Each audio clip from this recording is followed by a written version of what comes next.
Hi friends, welcome back. तो friends, आज का वीडियो है अंबानी अडानी किसने पैदा किए और पाले हैं।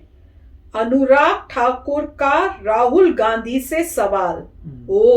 तो फ्रेंड्स, अगर आपने वो वाली वीडियो नहीं देखी, उसको सर्च करना। राहुल गांधी की स्पीच थी और उसमें ये बड़े बोल रहे थे भड़केले टाइप में स्टाइल से, और जिसमें वो कह रहे थे हम दो हमारे दो, और उसके बाद उन्होंने कहा हम दो कौन है और हमारे दो कौन है, उस टाइप से उन्होंने कुछ बोला था। तो उसका आंसर में मुझे लगता है अब ये जो है अनुराग जी उन्होंने बोला है। तो देखते हैं वीडियो और पता करते हैं। मैं भी कह रही थी कि अब कुछ कोई तो बोलेगा इनके जो इन्होंने बोला उसको आंसर करे, ताकि पब्लिक को भी पता चले कि सच्चाई क्या है। तो वीडियो शुरू करते हैं। पर वीडियो शुरू करने से पहले अगर आप चैनल पर नए हो और आपने अभी तक सब्सक्राइब नहीं किया तो जल्दी से पहले सब्सक्राइब के बटन और बेल आइकन को क्लिक कर लो, ताकि आपको हमारे सारे न्यू वीडियोस जैसे हम अपलोड करें उसका नोटिफिकेशन आपको मिल जाए। अगर आपको वीडियो अच्छा लगता है please like and share. And yes friends, हमारा दूसरा चैनल, ट्विटर, इंस्टाग्राम अकाउंट, उन सब के डिटेल्स हैं डिस्क्रिप्शन बॉक्स में, तो उनको भी सब्सक्राइब और फॉलो कर लेना। चलिए शुरू करते हैं। नमस्कार दोस्तों, अंबानी और अडानी दो ऐसे नाम हो रखे हैं, देश के अंदर एक ऐसा माहौल पैदा कर दिया गया है कि जैसे ये दोनों देश के दुश्मन हो, चीन के नागरिकों, पाकिस्तान के साथ इन्होंने हाथ मिला रखे हों, जैसे ये दोनों पूरे देश को बर्बाद करने पर तुले हैं। लेकिन दोस्तों, इसका बड़ा ही सटीक जो विपक्ष के सवाल हैं, विपक्ष जो इन दोनों के ऊपर हमला करता है, उसका बड़ा ही सटीक जवाब दिया बीजेपी के अनुराग ठाकुर ने। अनुराग ठाकुर ने विपक्ष से पूछा कि इन दोनों को पैदा किसने किया था, इन दोनों को इतना बड़ा बनाया किसने। भाजपा तो सरकार में नहीं थी, पावर में नहीं थी, तो कौन थी? कांग्रेस थी। आपके राज में ही अंबानी पैदा हुआ, अडानी पैदा हुआ और इतने बड़े बने। साथ ही दोस्तों, बीजेपी का यह भी कहना कि उन्हें यह बात गलत नहीं लगती, देश के अंदर जब इंडस्ट्रियलिस्ट होंगे, बड़े पैसे वाले लोग होंगे, इंडस्ट्री लगाएंगे, तभी तो देश आगे बढ़ेगा, तभी तो रोजगार मिलेंगे, तभी तो आम आदमी तक पैसा पहुंचेगा। अगर कोई अमीर होगा ही नहीं, कोई पैसे वाला होगा ही नहीं, तो कहां से इंडस्ट्री लगाएंगे, कहां से देश में रोजगार मिलेगा। दोस्तों, हमारा भी यह मानना है कि बिना इंडस्ट्रियलिस्ट्स के कोई भी देश तरक्की नहीं कर सकता। अमेरिका में, चाइना में हजारों लोग हैं ऐसे जो अंबानी अडानी को टक्कर दे सकते हैं। अगर टक्कर नहीं दे सकते तो लगभग उस लेवल पर खड़े हैं। तभी वे देश इतनी तेजी से आगे बढ़े, क्योंकि बहुत सारे लोग थे देश में पैसा बनाने वाले, पैसा लगाने वाले, देश के लिए काम करने वाले, देश में रोजगार देने वाले। जिस राज्य से राहुल जी चुनकर आते हैं केरल में, उस राज्य को भी दिया तब भी विरोध करते हैं। लेकिन एक सवाल मैं कांग्रेस पार्टी से जरूर पूछना चाहता हूं और राहुल गांधी जी से पूछना चाहता हूं, अगर ये कोई दो कंपनियों का नाम लेते हैं तो जिस राज्य से वो सांसद बनकर आते हैं, जिन राज्यों से आप सांसद हैं, क्या उस राज्य के कुछ संसाधन उन कंपनियों को बुलाकर दिए गए कि नहीं दिए गए? इस बात का जवाब आपको देना ही होगा। पोर्ट किसको दिया है बताइए, किसको दिया पोर्ट आपने? अब बोलती बंद क्यों हो गई आपकी? किसको क्या दिया? उनको हाथ जोड़कर निवेदन करके उनको पोर्ट दिया है, तो कांग्रेस की सरकार ने केरल में दिया है। माननीय सभापति जी, कितनी हास्यास्पद स्थिति है। ऐसी पार्टी जो 55-60 साल सरकार चलाती रही, उसके सांसद उठकर कहते हैं जो हमने पोर्ट दिया वो आप वापस ले लो। भाई बुलाएं आप, हम दो हमारे दो को दो, आप वापिस ले हम। क्यों भाई, क्यों, क्या कारण है? हमारी क्या जिम्मेदारी है?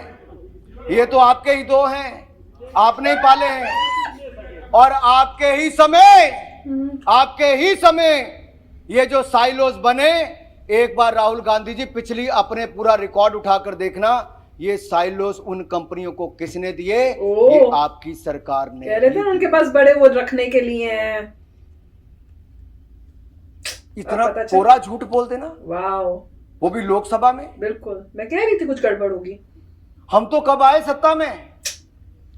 5 साल हुए। बिल्कुल। लेकिन सभापति जी, 5 साल पहले जब हम सत्ता में आए तो देश की हालत क्या थी?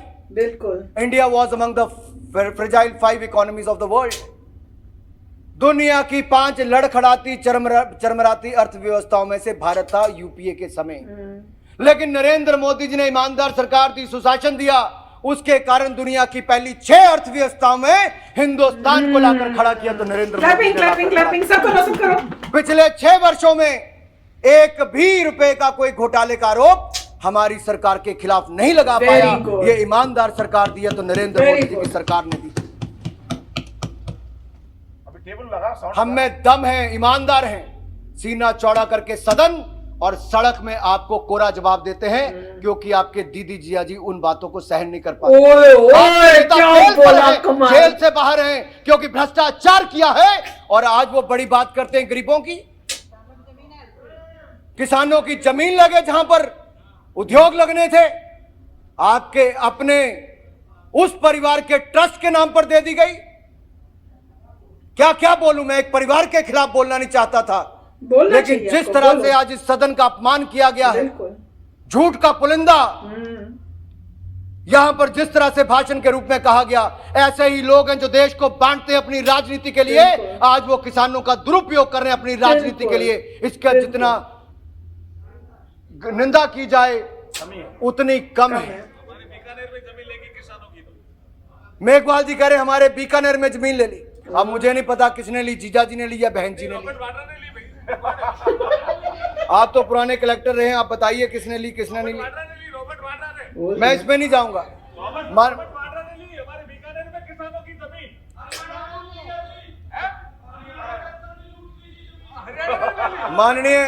माननीय सभापति जी, यूपी वाले कहते हैं हमारी जमीन ले गए, बीकानेर वाले कहते हैं हमारी ले गए, राजस्थान वाले कहते हैं हमारी ले गए, हरियाणा वाले कहते हैं हमारी ले गए। हे भगवान, छोड़ा किसको है इस परिवार ने? किसी को तो छोड़ा होता। अपनी कंट्री के साथ।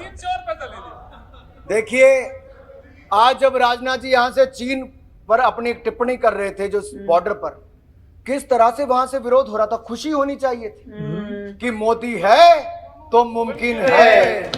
गुड। और पूरी सर्दियों के समय, ठंड के समय भी हमारे सेना के जवानों ने जितनी मुस्तैदी के साथ, वीरता के साथ देश की रक्षा सुरक्षा की है, वो देश के लिए गर्व की बात है। मैं इस मंच से देश के सैनिकों का बहुत बहुत आभार प्रकट करता हूं। और मैंने किया, हमारे साथियों ने किया, लेकिन उधर से अभी भी सैनिकों का कोई मान सम्मान नहीं करता। मैं एक बार फिर बोलता हूं, देश की सीमा पर जो देश के सैनिकों ने देश की रक्षा सुरक्षा करने का काम किया, देश की जनता के साथ साथ देश के सदन के इस लोकसभा के सदस्य उनका बहुत बहुत आभार प्रकट करते हैं। Very good. किसने नहीं किया? ये देखो, कोई इसके नहीं साथ कर साथ रहे। दोस्तों, अनुराग ठाकुर ने कांग्रेस को एक बात पर और घेरा। कांग्रेस बार बार कह रही थी, आज संसद में दोस्तों कांग्रेस ने हद कर दी। कांग्रेस जिस महात्मा गांधी को पूजती है, जिसके ऊपर उनकी पूरी राजनीति टिकी है, आज कांग्रेस ने उसी महात्मा गांधी को आंदोलन जीवी करार दे दिया। अब दोस्तों, वो उन महात्मा गांधी की तुलना कर रहे हैं आज के दिन जो आंदोलन जीवी हैं, स्वरा भास्कर, योगेंद्र यादव, ऐसे लोगों से। कांग्रेस की मती मारी गई है दोस्तों, जिसके नाम पे वे राजनीति करते हैं, जिसके नाम पे वे रोजी रोटी खाते हैं, जिसके नाम के ऊपर उनका पूरा परिवार चल रहा है, आज उसी महात्मा गांधी को आंदोलन जीवी कह रहे हैं। उनको लाल और हरी मिर्च में अंतर पता नहीं था, और ये जो आज भाषण देकर गए, इनको गेहूं और जौ में अंतर पता नहीं। ये कृषि पर क्या ज्ञान बांटेंगे? Very good. ये अपना मजाक उड़वा कर गए, पूरे देश में मजाक बनेगा। और यही नहीं, ये तो जो आंदोलन जीवी हैं, इन आंदोलन जीवियों के लिए आप कल्पना कीजिए, कांग्रेस के एक नेता ने आज कह दिया कि वो महात्मा गांधी देश के सबसे बड़े आंदोलन जीवी। कांग्रेस के नेता ने कहा, कहां मिला दिया राष्ट्रपिता महात्मा गांधी जी को। कांग्रेस और कितना नीचे गिरेगी अपनी राजनीति को लेकर, एक चिंता का विषय है। बिल्कुल है। कुछ भी बोल आप देना। कभी किसान को, आप इस पर उत्तर दे दीजिए, क्या महात्मा गांधी जी इस देश के सबसे बड़ी, नहीं बताइए ना, इस पे बताइए, क्या आप मानते हैं, क्या आप गिनते हैं महात्मा गांधी जी को? ये पूरा देश उनको राष्ट्रपिता के नाम से जानता है, लेकिन आपके पार्टी के महासचिव ने उनको आंदोलन जीवी कह दिया। इससे बड़ा दुर्भाग्य क्या होगा कि इतना सच बोलो कि होठों का तबस्सुम ना बुझे, और झूठ उतना बोलो देश में थोड़ी इज्जत तो बचे। तो फ्रेंड्स वाकई बहुत अच्छा जवाब दिया ये अनुराग जी ने।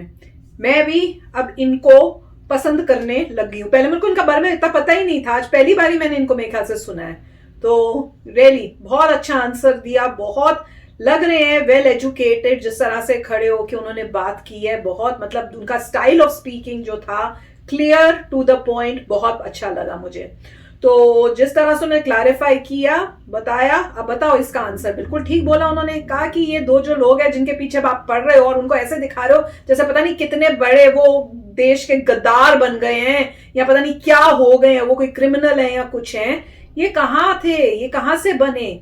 हम लोगों को तो आए हुए 5 साल ही हुए हैं, वो 5 साल से पहले के बने हुए हैं। तो फिर भाई हमको क्यों आप बोल रहे हो, बनाए किसने थे उनको? और बताया भी कि जिस तरह से वो बता रहे थे ना कि भाई गेहूं और उसको करने के लिए उनके पास इतने बड़े बड़े वो हैं स्टोर करने के लिए, तो वो कह रहे हैं वो कहाँ से आए, वो आप लोगों के टाइम में आप लोगों ने यस करके उनको बोलवान बना दिए और वो सब जो भी था, मतलब जो भी हुआ है वो सब आपके टाइम में हुआ और अब आप उनके अगेंस्ट करके हमारे साथ कर रहे हो। तो वो हम दो हमारे दो का तो वो सिचुएशन है ही नहीं जो आप कर रहे हो। तो वही मैं कह भी रही थी जब मैंने वो सुना था कि भैया ये जो राहुल गांधी बोल ही जा रहे हैं ना, एक तो गलत टॉपिक पे गलत टाइम पे बोल रहे हैं, तो ये इसमें सारा कुछ पहले से प्री प्लान्ड है और वही लग रहा था। और इन्होंने अच्छा किया, इन्होंने आके आंसर्स दिए और कितना कुछ बताया उसके बारे में और क्लैरिटी दी, क्योंकि वो वही कह रहे हैं ना कि आप आके गुमराह करते हो लोगों को, हमारे इंडियंस को, वो ये सब सुन के गुमराह हो जाते हैं, बिलीव करने लग जाते हैं कहीं, और जब आप वो बिलीव करने लग जाते हैं उनको लगता है ओ ये हो रहा है वो हो रहा है।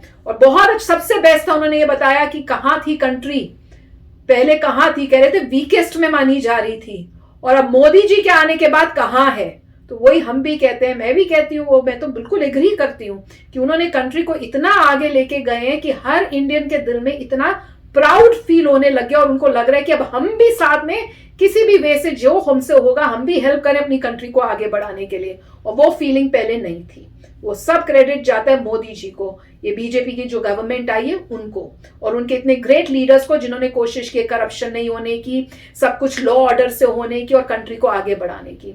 फैंटास्टिक, काफी अच्छा स्पीच था। सिर्फ मुझे ये लग रहा है कि ये स्पीच उनको तब देना चाहिए जब राहुल गांधी और सोनिया गांधी वहां बैठे हों। मेरे को लगता है कि अलग अलग स्केड्यूल होता है, इनके स्केड्यूल में जो वे बोल रहे थे शायद कोई टॉप कांग्रेस के लीडर्स वहां नहीं बैठे थे, क्योंकि मतलब वो आए ही नहीं होंगे। मुझे नहीं पता कि आए नहीं या हर इंसान को नहीं मिलता है टाइम वहां उस समय आने का। मुझे यह था कि ये जबरदस्त स्पीच जो है आपको तब देनी चाहिए थी जब राहुल गांधी और सोनिया गांधी वहां बैठे हों, तब आपने मुंह तोड़ जवाब दिया।